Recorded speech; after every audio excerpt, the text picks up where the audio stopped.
En un paciente neurocrítico hay que tener en cuenta muchos aspectos, entre ellos el control de temperatura. El control de temperatura en un paciente neurocrítico hay que tener en cuenta que la temperatura, la fiebre es perjudicial y es enemiga del cerebro.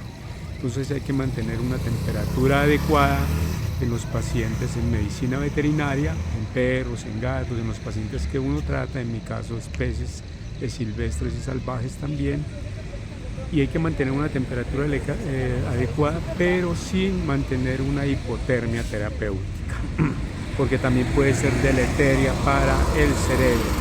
Entonces la temperatura que no nos suba más de unos 38, 38,5, 39 grados centígrados, porque comienzan a desnaturalizarse en las proteínas cerebrales y lo primero que hace el paciente es una convulsión. La presión arterial es un componente de la presión de perfusión cerebral, que no es más que la madre de las presiones o el monte Everest de las presiones. Esta presión de perfusión cerebral debe estar en unos niveles entre 60 y 65 milímetros de mercurio.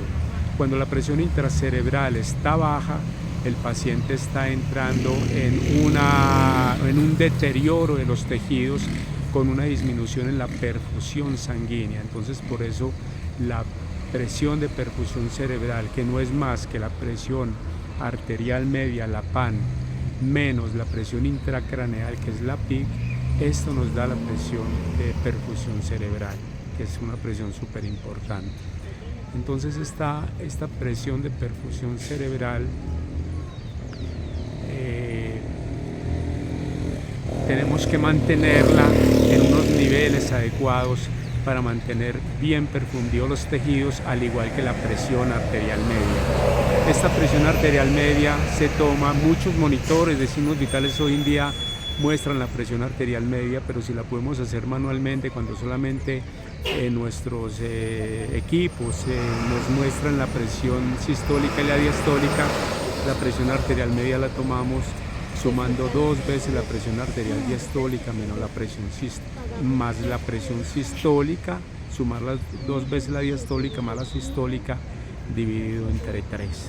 Esta presión arterial media, vuelvo y repito, menos la presión intracraneal, nos debe dar la presión de perfusión cerebral. ¿Cuánto es la presión de perfusión cerebral en un paciente neurocrítico? La presión de perfusión cerebral en humanos va de 12 a 20, en perros de 8 a 12, en gatos de 8 a 14 y así sucesivamente en las diferentes especies. Y esta presión de perfusión cerebral tiende a aumentarse en el paciente neurocrítico. Y entonces es muy importante mantener una presión de perfusión cerebral. Para el manejo de la presión de perfusión cerebral debemos nosotros controlar la presión arterial media. ¿Para qué? Quizás aumentarla un poco, pues debemos de colocar un mecanismo vasopresor, porque si tenemos una presión de perfusión cerebral de 30, por decir algo en el paciente, entonces con una presión arterial media de 60 nos daría una presión de perfusión cerebral muy baja, ¿no?